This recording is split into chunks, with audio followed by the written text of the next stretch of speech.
Понедельник, как всегда, время программы «Вдох-выдох». Я рад, что вы именно с нами решили начать новую неделю. С вами по-прежнему Ренат Давлетгильдеев, и я по-прежнему прошу вас поставить лайк этому видео, подписаться на канал Ходорковский Лайф, если вы по каким-то причинам на нас до сих пор не подписаны. Ну и, конечно, не забывайте комментировать наши передачи, потому что чем больше ваших комментариев, тем больше людей знают про то, что мы существуем и работаем, конечно же, делаем это только для вас. Мы начинаем.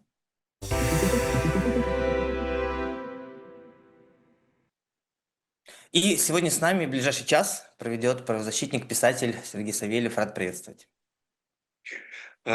Здравствуйте, рад вас видеть и, конечно же, здравствуйте вашей уважаемой аудитории.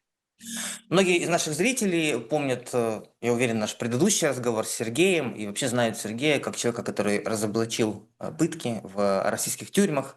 Вы, конечно, много об этом читали. Сергей сотрудничает с правозащитной организацией «ГУЛАГу нет», и один из основателей этой организации, Владимир Осечкин, также регулярно бывает у нас в эфире. Буквально вот неделю назад он также был гостем программы «Вдох-выдох».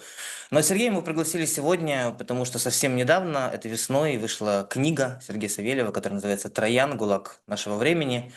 Это такая сложная, очень многоярусная, я бы сказал, исповедь по всем фронтам. Такой, с одной стороны, это портрет продолжающихся пыток в российских тюрьмах и следственных изоляторах. С другой стороны, это очень хлесткая, очень искренняя исповедь самого Сергея, от личной истории до камин-аута, и, собственно, камин-аут случился на страницах этой книги.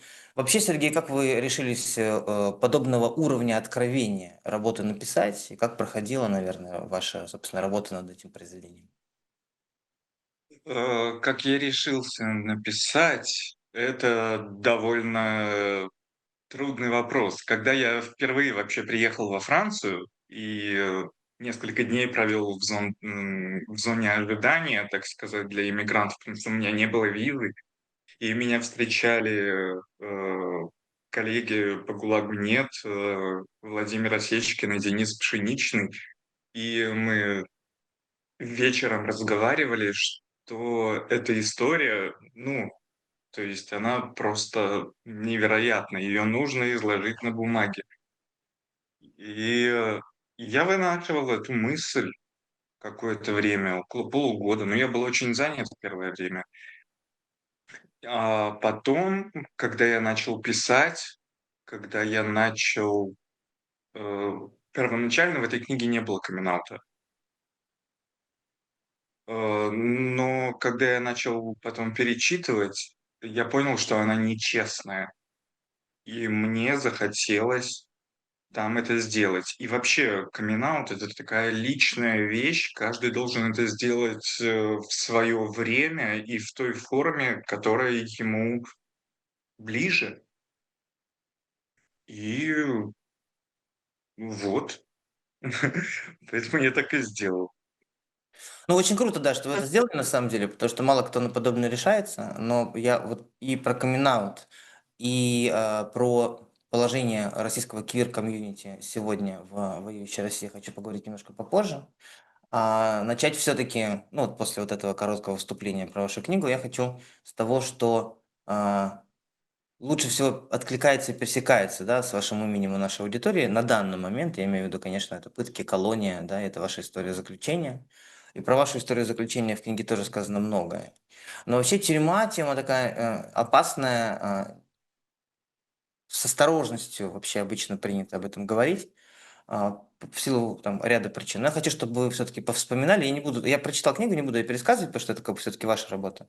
Но я хочу, чтобы вы вспомнили вот те годы, которые вы провели за решеткой, про которые вы тоже пишете.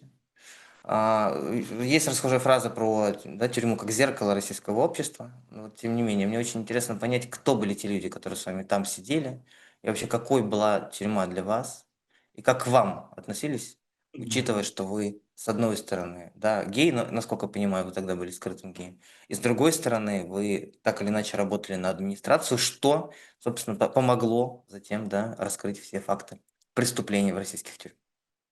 Ну, как ко мне относились? Меня ненавидели и уважали. Э, а, что за люди там со мной сидели? Да вообще самые разные. Это Э, то есть в глазах обычного человека в тюрьму попадают за что-то, но иногда туда попадают просто потому что. И, абсолютно точно нельзя всех мерить одной меркой. Это, российская система правосудия, она, она дырявая. И, я абсолютно убежден, что со мной сидели и невиновные люди. Я наслушался таких историй, что, ну, пересказывать их я здесь, не могу, потому что это не моя история. Свою я уже рассказал. А как вот побороть вот этот стереотип, эту стигму, которая очень сильна в российском обществе, что ну, если человек попал в тюрьму, значит, в общем, по делу, значит, там ему и место. Или все-таки, как вам кажется, в России все равно общество настолько плотно с тюрьмой переплетено, что в целом ну, нету, да, вот этой стигматизации зэков. Ну, вот по вашему ощущению. Есть эта стигматизация. И есть эта стигматизация, и, зэки — это люди не то что второго, а третьего сорта, пусть даже и бывшие. И, неважно, сколько из них, хорошие люди, всё равно будут относиться как, к мусору, как к чему-то неприятному. И, да, я сам с этим сталкивался, и те же надсмотрщики, вертухаи, э, точно так же смотрят на всех. Они на всех, смотрят одинаково, как на отбросы. И я и в книге это упоминал. И мне кажется, что тюрьма — это вот такая модель России в миниатюре. Потому что, на мой взгляд, сейчас Россия — это просто тюрьма огромных масштабов. Ведь, те же самые пытки, то же самое насилие происходит не только в тюрьмах, происходит в школах, оно происходит в армии, происходит в психоневрологических диспансерах. И, не знаю, здесь что-то глубже, здесь что-то дальше, чем просто тюрьма вышла на улицу. Нет. И это все случилось не сегодня, не 10 лет назад, не 20. Я думаю, нужно отматывать лет на 100. Очень многие говорят, что, ну, особенно в связи с нынешней ситуацией, когда ну, довольно много зэков хлынули, так скажем, сначала на фронт, потом на улицы российских городов, что вот насилие они несут, да, там, в образовательные учреждения, в принципе, в российские города. Но сейчас я задумался, что ведь а, не факт, что процесс не обратный, потому что когда я смотрю на учительниц, которые надевают мусорное ведро на голову ребенку в школе, да, ребенку за то, что он жвачку отказывается выплевывать. Выплевывай жвачку. Выплевывай, сказал жвачку. Тут тюрьма точно ни при чем. Да, или когда я смотрю на издевающихся над своими воспитанниками в детских домах воспитателей, которые бьют детей, да, и ударяют головами об унитазы, просто потому что могут, потому что за этих детей некому вступиться. Здесь же тоже, очевидно, не тюрьма виновата. То есть, возможно, действительно процесс-то иной, да, и не нужно во всем обвинять тюрьму. А вот это насилие, оно вообще изживаемо как-то? Это какая-то русская, великая русская народная скрепа, получается, да, насилие и право на насилие над слабым. Ну, просто эта политическая система построена на насилии. И, м, и это зародилось не с созданием Российской Федерации. Это ведь было и раньше. Помним сталинские репрессии и так далее. Это ведь эти гулаговские традиции, они родом оттуда. Где нужно искать ответ, я не знаю. Я пытался, но не нашел. Мгм. Ну да, и этот вопрос мы задаем себе, мы журналисты, да, я думаю, этот вопрос и зрители наши себе задают. Я хочу вернуться к теме тюремного насилия, потому что про это много в книге, про это вот, в принципе, этому посвящена в том числе деятельность. И ГУЛАГу нет, и ваша деятельность, и работа ваших товарищей. Вот насилие в тюрьме. Может быть, вопрос покажется дилетантским немножко, но тем не менее задам его. Это в первую очередь насилие администрации по отношению к заключенным, вот в масштабах, да, вот если просто сравнить. Или насилие заключенных по отношению к другим заключенным. Чего больше? Больше я бы совместил эти два понятия и ответил, что больше это когда заключенные пытают других заключенных по указанию администрации. А, Сама администрация тоже применяет насилие. И заключенные между собой тоже могут иметь какие-то внутренние конфликты. Но вот именно то насилие, которое поставлено на поток, это, как правило, под контролем администрации, но руками других заключенных. Э, Почему? Есть очень простой ответ. Лет 10, уже, наверное, 13 назад случился очень масштабный скандал с пытками в одном из учреждений, где сами сотрудники применяли насилие к заключенным. И это попало на видео, и это потом было слито журналистам. И с тех пор было высоким руководством принято решение, что теперь сотрудники не должны этого делать. Что теперь это должны делать заключенные с другими заключенными, чтобы в случае, если всплывут какие-то видеозаписи, они могли сказать: а мы ни при чем, это злые зэки со злыми зэками так вот обращаются. М, И это то, что мы, собственно, наблюдали на этих видео, которые я обнародовал совместно с ГУЛАГу нет, естественно. Вот эти злые зэки, которые, чьими руками администрация наказывает неугодных заключенных. Ну, в колонии же Ну, понимают, что это, ну, это просто как бы люди, которые работают на администрацию.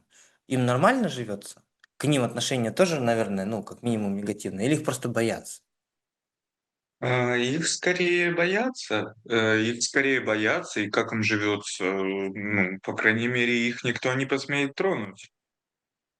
Как и меня, например, никто не смел трогать, хотя я тоже работал на администрацию и работал в отделе безопасности. А это именно тот самый карательный орган, который и, в общем, санкционирует все эти пытки. А, ну, меня самого никогда не трогали. Ко мне относились с осторожностью и уважением. Ну, вот, скажем, моего кота убили. М, Убили прям в тюрьме, да? В колонии. мгм. Если бы невозможность, да, устроиться на эту работу. Я напоминаю нашим зрителям, что именно благодаря этой работе, да, наш собеседник сегодняшний и выкрал все эти видеозаписи. То есть, по большому счету, это была такая, как бы, работа троянского коня. Не просто Троян, да, с нами сегодня, так скажем, по видеосвязи беседует. Но вот если бы не эта работа, вы бы выжили вообще-то? Как вы думаете? Да, думаю, да. Э, Там хватало книг, там кормили. Отвратительно, конечно, но этого хватало, чтобы не умереть. Думаю, да, выжил бы. Э, Ведь я не был открытым геем. Мгм. Это другое. Эм, я думаю, я бы справился. Давайте поговорим про камин про этот. Наш сегодняшний разговор, это тоже по большому счету, да, часть этого большого камин. И так уж вышло, что мы говорим вскоре, после дня борьбы с гомофобией, да, мы говорим в преддверии начала июня, да, месяц Прайда, во всем мире, не в России, месяц гордости. И мы говорим на фоне ужесточения борьбы с ЛГБТ в России со стороны российской власти. И мы понимаем, что, по сути, да, в России ЛГБТ объявлены главным внутренним врагом. Есть украинцы, есть коллективный Запад и геи. Это вот главные враги, которые мешают процветанию Российской Федерации. И вот вы сделали этот камин-аут. Я помню свой камин-аут, я тогда жил в России. А в сегодняшней России возможно вообще камин-аут? Вам не страшно за этих ребят, которые там остаются? И они вообще не могут голос возвысить. Это жутко. Нам-то было не по себе делать эти камин-ауты. А вот им как вообще сейчас? Сейчас никак. Это противозаконно. Это фактически объявлено противозаконным. И этот закон, который признал несуществующее какое-то объединение, общественное движение ЛГБТ, которого не существует нигде. Э, Это ужасно, и это абсолютно, это антиконституционно. И, конечно, мне страшно за них. У меня остаются там знакомые, у меня остаются там друзья. Хотя, несмотря на то, что я сам не россиянин, я вообще белорус. Но, э, конечно, мне за них страшно. И я считаю, что, что снова настали те времена, когда нужно скрываться. Мгм. Ну, то есть, по большому Я- счету, мы вернулись во времена действия уголовной статьи, да, которая не так-то давно, на самом деле, да, в рамках истории была отменена, да, за мужеложество. Но вот как будто бы снова все примерно там же, да, то есть мы как будто бы откатились назад, да, на эти 30 лет. Да, да, да, практически на 30 лет. Мгм. И, мы не можем с этим ничего сделать, по крайней мере, сейчас. И я считаю, что и они не должны делать этих громких камин-аутов, потому что даже говорить о своей гомосексуальности сейчас противозаконно. К сожалению, да. Вы сказали, что когда вы были в колонии, вы не были открытым геем. Ну, очевидно, что это было смертельно опасно даже, в принципе, об этом заговаривать. А вот если бы а, заключенный гей признался в том, что он гей, его бы ну, как бы насилие по отношению к нему было бы неминуемым, как вам кажется? Вот даже в то Да, время, когда вы находились в колонии. да, у меня это сомнений не вызывает. Отношение к гомосексуалам в тюрьме это жестоко. Это очень непросто. Некоторые из них служат такими секс-игрушками. Я сейчас грубо говорю, но как есть. А другим поручают самую грязную и самую тяжелую работу. И это тоже далеко не самая лучшая судьба. Поэтому я уже где-то говорил об этом, но я повторюсь: если гей попал в тюрьму, то нужно скрываться. Это лучший вариант защиты. Вот с момента вступления в силу решения Верховного суда, я зрителям нашим напомню, что в ноябре Верховный суд позапрошлого уже года признал несуществующее, вспоминали, да, это движение ЛГБТ экстремистской организации, и в середине января прошлого года это решение вступило в силу. То есть вот по большому счету весь 2024 и вот эти месяцы 2025 мы живем вот в этой реальности, да, когда в России представители ЛГБТК, причем юридические нормы там прописаны очень витиевато, разобраться невозможно, да, за что можно признавать членом ЛГБТК, за что нет, тем не менее является экстремистом. Чему я? За это время по разным данным, от 13 до 17 уголовных дел заведено, да, и очень многие люди, ну, как минимум, вот эти 17 человек вообще находятся сейчас в следственных изоляторах. Мы знаем, что вообще в СИЗО ничуть не лучше. Мы знаем по свидетельствам людей, которые оттуда выходили, ничуть не лучше, чем в колониях, иногда даже хуже. Есть чудовищное абсолютно СИЗО, типа СИЗО-Водник, да, где также практикуются пытки. Вот в СИЗО-Водник как раз и покончил с собой один из фигурантов одного из уголовных дел, владелец турфирмы Котов, да, которого то ли довели до суицида, то ли он сам все-таки к этому пришел. Мы не знаем и никогда не узнаем. И тем не менее, несмотря на это, его еще продолжают судить посмертно. То есть эти люди находятся сейчас, по сути, за решеткой, в СИЗО они находятся, да, они не приговорены пока что, но вот они находятся в СИЗО. Мне за них очень страшно. То есть вот только они же не могут скрыться. Они же не могут сказать, нет, я по другому делу прохожу, потому что там же все знают, по какому делу ты проходишь. И вот их вот так вот доставляют условно СИЗО-водник, и всем говорят, а вот у нас гей приехал. И это же жуть. И тут начинаются издевательства, наверняка. Мгм. М, Да, страшно. И то, что произошло с Котовым, кажется, Андрей его звали, да? Да, да, Андрей Котов. Э, Да, конечно, я знаю эту историю, и мне безумно жаль, хотелось бы принести соболезнования и его родственникам и так далее. Ох, да, это маркер, это как, я не знаю, как черная метка. То есть, если другим заключенным известно, что ты гей, то это конец. А есть шанс выжить? Вот у этих ребят. Некоторые из них совсем юные, кстати. Там администраторы гей-клубов, например, там по 20. Есть, Есть. А есть, какой? есть. Сотрудничает с администрацией или что? Какой шанс? Сотрудничать с администрацией, найти друзей, что тоже возможно и в тюрьме. Но в целом лучше отрицать свою причастность к тому, что ты ЛГБТ.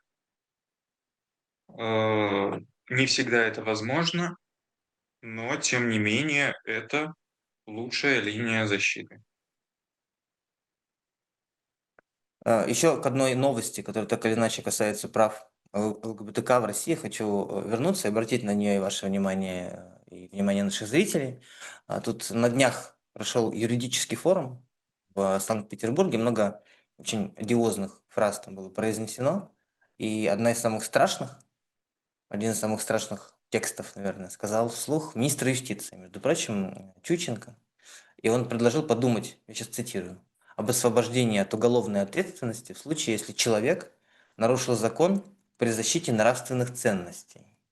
То есть, по большому счету, если человек убил, например, да, представителя ЛГБТК и сказал, что он защищал нравственные ценности, то вот господин Чуйченко, министр юстиции Российской Федерации, предлагает подумать об освобождении такого человека от уголовной ответственности.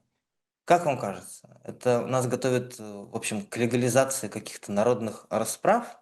То есть вот будет дана команда ФАС, видишь гея, бей, и тебе за это ничего не будет?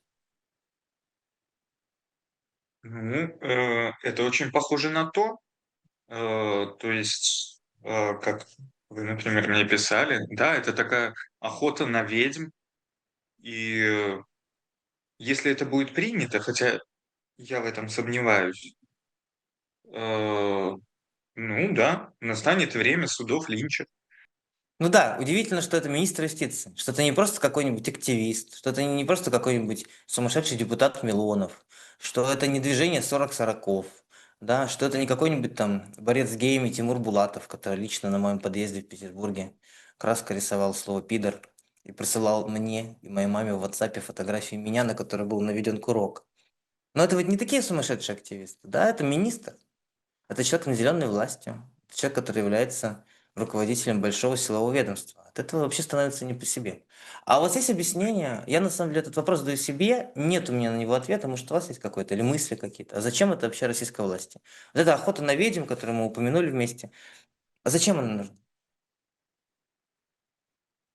А, Потому что людям нужен враг, с которым легко бороться. Потому что это проще. Россия уже 3 года не может победить, уже более 3 лет, не может победить Украину, Россия не справляется с санкциями, и ей обязательно нужен какой-то враг, с которым справиться гораздо проще, чтобы показать хоть какие-то успехи. И геи здесь, секс-меньшинства здесь подходят как нельзя лучше. А вообще, как вам кажется, российское общество, вот особенно как вам кажется на примере нахождения в российской тюрьме? Вот даже российская тюрьма, там гомофобная среда, но если там и гомофобная среда, почему тогда там... Не, понятно почему, потому что, да, это закрытый мужской коллектив. Ну, то есть они гомофобы, но тем не менее они практикуют сексуализированное гомосексуальное насилие над слабыми. Вот Мгм. есть какое-то объяснение этому феномену? Или гомофобия это все напускное, на самом деле? Там? Это традиция. Это гулаговская традиция. Почему моя книга, например, называется «ГУЛАГ нашего времени»? Потому что со времен там практически 100 лет назад, когда это зарождалось, а возможно, это существовало и раньше, э, практически ничего не изменилось. Есть категория, так сказать, блатных, есть какая-то серая масса, и есть так называемые вот опущенные, обиженные, петухи и так далее. И ничего не поменялось. Я читал Шаламова, я читал Солженицына. С тех времен ничто не изменилось. Есть абзац страшный в книге вашей. Я хочу процитировать зрителям. Кстати, ссылка на книгу в описании к этому видео находится, зайдите. Но я потом еще напомню. Вот, цитата так звучит. «В суете повседневных дел, отягощенных множеством бытовых проблем, многим людям в России удобнее считать, что подобного вовсе не происходит. Либо что осужденные заслуживают этого, ведь они приступили закон. И они упорно продолжают не замечать, игнорировать эти жуткие факты о нарушениях прав заключенных. Равнодушие уже стало новой нормой поведения. Зэк, значит, заслуживаешь насилия. Гей, значит, тоже заслуживаешь насилия. Как вам кажется? Вот эти обе формулы будут работать в голове у российского большинства. А, На самом деле я не считаю, что российское большинство гомофобно. Я знаю огромное количество людей, и я уже жил довольно-таки открыто после своего освобождения. И я знаю, что большинство людей не гомофобны. И все вот эти вот настроения среди масс создаются средствами массовой информации и пропагандой. Толпой легко манипулировать. Ну да, и толпа, к сожалению, ничего не произносит вслух против, да? Никаких слов против не произносит, пытаясь Мгм. что-то противостоять, да, этой манипуляции сверху. Я хочу поговорить про положение в тюрьмах сегодня, потому что, ну, очевидно нам всем, и нашим зрителям, мы все-таки не в вакууме информационном находимся, что ситуация сильно поменялась. В связи с войной, коротко тоже эту тему мы уже затрагивали, хочу к ней вернуться. Вот положение дел в российских тюрьмах до полномасштабного вторжения России в Украину и положение дел в российских тюрьмах сегодня, спустя вот эти 3 с лишним года, когда тюрьма стала едва ли не основным поставщиком пушечного мяса для фронта, когда из тюрьмы, даже если ты маньяк-убийца, приговоренный к 15 годам, можно легко выйти, отправиться на фронт, и потом вернуться к мирной жизни. Это принципиальным образом поменяло место тюрьмы в российском обществе, да, и как-то устройство, что ли, да, этой самой тюрьмы. Что поменяла война в Ну, системе российского ГУЛАГа? конечно, это поменяло много. Во-первых, тюрьмы стали гораздо более закрытыми. Мгм. Не только потому, что из них вербуют заключенных, но и потому, что там размещают украинских пленных. И не буду называть их военнопленными, потому что я не считаю их таковыми. Нет войны, не может быть военнопленных. Э, После этого, да, конечно, посмотрите, что происходит. Э, Эти преступники возвращаются с войны после шестимесячного контракта, совершают новые преступления, но их все равно героизируют. Естественно, многое изменилось, все просто перевернулось. И, естественно, это ненормально. Э, Если брать, например, то же самое, дело о пытках, которые возбудили после, моих публикаций, э, было, ну, уволено человек 40, а, около чуть менее десятка посадили в тюрьму. Уголовное дело огромное. Я читал материалы, я с ними ознакомлен. И, помимо пыток там происходили и убийства. Но те, кто это делал, до сих пор не наказаны. И вообще один из них уже отправился на войну, и его там убили. Кстати говоря, про Чуйченко там и так далее, я бы до кучи добавил и Бастрыкина, и самого Путина, кстати говоря. Я их всех считаю маньяками. Я бы не разделял каких-то заключенных, которые пытают других заключенных по указанию администрации, от вот этих лиц, потому что они тоже каратели. Вот и Да, все. потому что если руководство страны считало бы насилие ненормальным, то насилие не было бы синонимом, да, самой страны. Потому что я-то тоже не сомневаюсь в том, что и Владимир Путин абсолютно точно человек, который имеет страсть к насилию, который оправдывает насилие, который действительно как маньяк без насилия не может жить. И все российское руководство такое же, да, потому что, ну, иначе они бы не вели, да, эту насильственную кровавую войну, иначе насилие бы не проникало во все сферы российского общества. Мне кажется, что действительно общество является во многом, к сожалению, да, портретом, отражением тех людей, которые этим обществом руководят. Вот вы затронули историю вашего дела, да, дело, которое было инициировано после ваших публикаций, после того, как вы придали огласке эти материалы, которые доказывали факты пыток, убийств в российских колониях. И вот вы сказали, что так или иначе, ну, по сути, ну, кто-то наказан, но по большому счету дело ничем не закончилось. А вот сейчас, да, спустя несколько лет уже после инициирования этого дела, потому что сначала мне казалось, что все будет доведено до конца непременно, да, и полетели головы, вплоть до руководства ведомства. Вы вообще верите в то, что хоть кто-то получит по заслугам? И вообще нужно это возмездие? Вы хотели бы этого возмездия? Ну, кроме веры тут особо ничего не остается. И, да, я верю, что хотя бы кто-то получит по заслугам.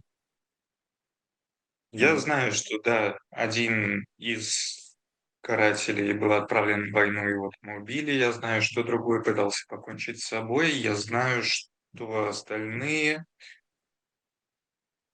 стараются уехать на войну. Но с учетом тяжести обвинений им всем грозит пожизненное. Э, Получится или нет, посмотрим. По крайней мере, мы с ГУЛАГу нет, не забываем об этой истории. Да, но как мы знаем, даже человек, который получил пожизненное, все равно может отправиться на войну, повоевать, вернуться и разгуливать спокойно. Да, но М. с учетом нового закона, когда уже следственно арестованных могут отправлять на войну, не Мгм. только осужденных, а следственно арестованных тоже. И уже есть закон об этом. Есть вероятность, что они так и останутся не до конца осужденными. И с моей точки зрения, в этом уголовном деле более нескольких десятков потерпевших. нескольких десятков человек. И это как минимум, я не знаю, э, какой-то плевок всем им в лицо. Ну, к сожалению, российская власть регулярно плюет в лицо людям, которые пострадали, да, плюет в лицо слабым. Она же чувствует себя сильным, а у нас есть в стране и в обществе только у сильного право плевать в лицо. И обычно адресатом этого плевка действительно является кто-то слабый, кто не может ответить. Потихонечку к концу двигаемся. Я хочу такую тему вбросить. У меня есть соведущий Дмитрий Быков. По средам выходит программа «Навигатор». Это я призываю наших зрителей ее смотреть. В то же самое время, как «Выдох-выдох», только в среду. И вот он часто в наших беседах вспоминает тюремные бунты разные, да, которые сопровождали российскую историю на протяжении столетий. И он задается вопросом, а может быть, возможен тюремный бунт в сегодняшней России? И вообще, какие настроения там царят в тюрьме? Возможен ли, как вам кажется, тюремный бунт? И насколько тюрьма оппозиционна? Насколько там люди понимают, что российское государство – это государство-насильник?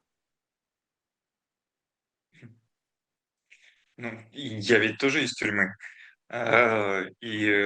Вполне понятно, какие у меня взгляды.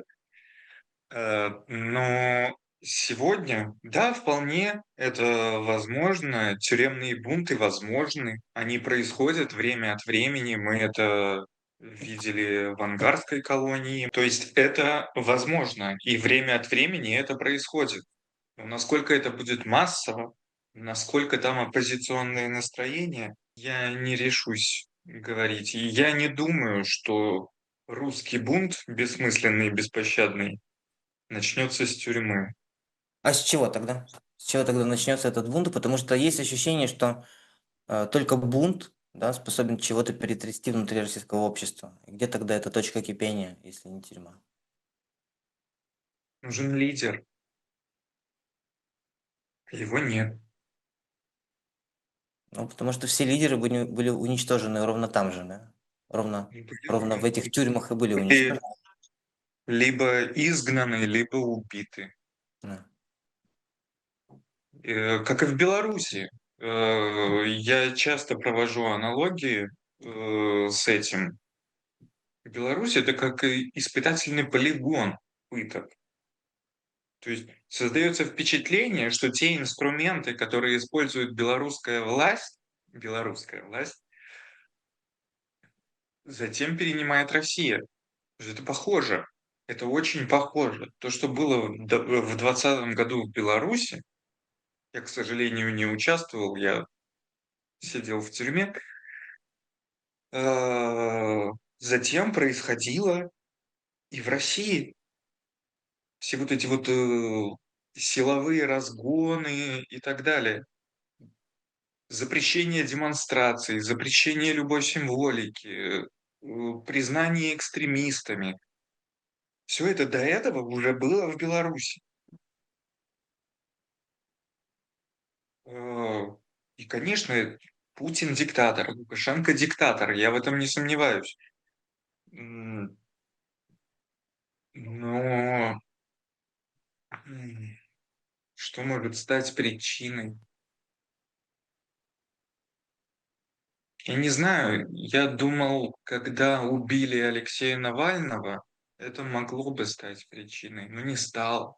Да, раз уж даже такое большое событие, трагическое событие, не смогло взбудоражить и всколыхнуть российское общество, да, и способствовать какому-то протесту. Хотя, конечно, мы должны делать сноски, каждый раз эти сноски про то, что сложно требовать от запуганного, зажатого в тиски законодательных ограничений общества какого-то протеста, когда просто выход на улицу с белым листочком, на котором ничего не написано, грозит несколькими годами, когда просто цветы, положенные к памятнику, или стихи, положенные к памятнику Тараса Шевченко или Леси Украинки, грозят Мгм. несколькими годами, как мы знаем.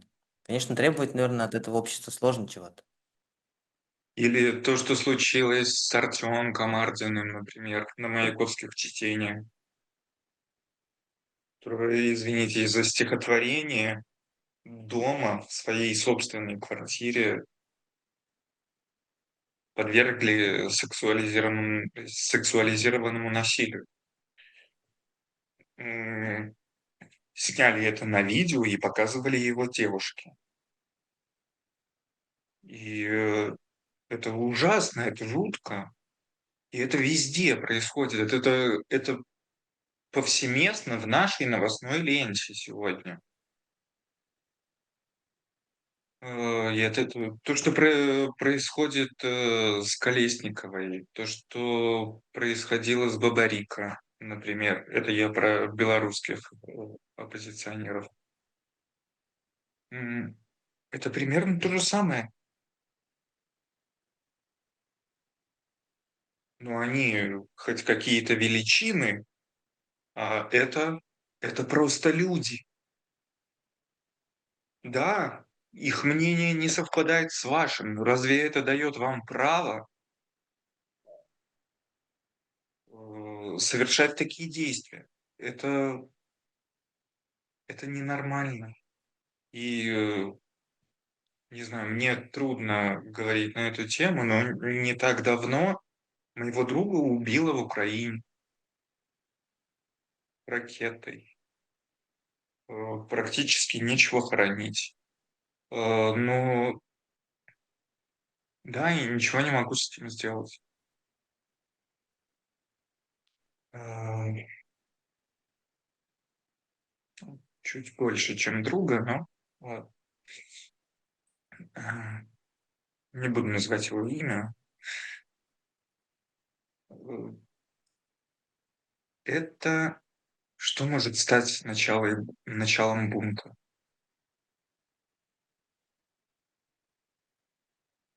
Я даже не знаю, что еще должно произойти, чтобы бунт начался.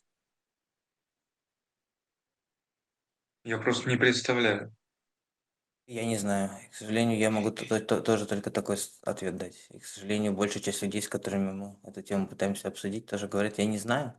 Но здесь я еще тоже хочу сказать, что когда я говорю про бунт, я не говорю про революцию. Да, многие там обвиняют нас, оппозиционных журналистов, в том, что мы пытаемся как-то там пожелать родине революции, там, не знаю, какой-то кровавой бани, гражданской войны. Нет, ни в коем случае. Мы хотим пожелать родине смены режима. Да? Мы хотим пожелать родине свободы. Мы хотим пожелать родине, чтобы те кровопийцы и маньяки, которые сегодня этой родиной руководят, были отправлены на свалку истории, и чтобы у этой родины было счастливое, светлое будущее, чтобы людей не насиловали менты на глазах у партнеров, и чтобы они отправляли по надуманным делам за решетку, где почему-то снова насилуют.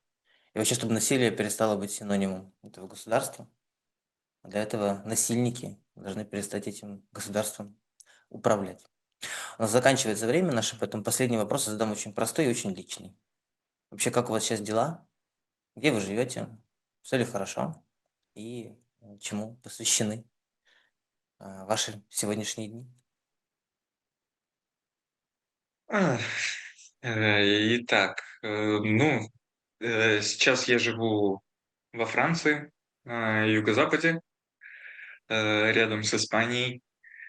М, Что сказать, чем я занимаюсь? Я закончил работу над книгой. У меня была недавно презентация в Берлине этой книги. Пришла абсолютно шикарно, пришло так много людей. М, а, Затем, что еще? Помимо того, что я изучаю французский, я начал давать уроки. Да, потому что довольно неплохо поднаторел.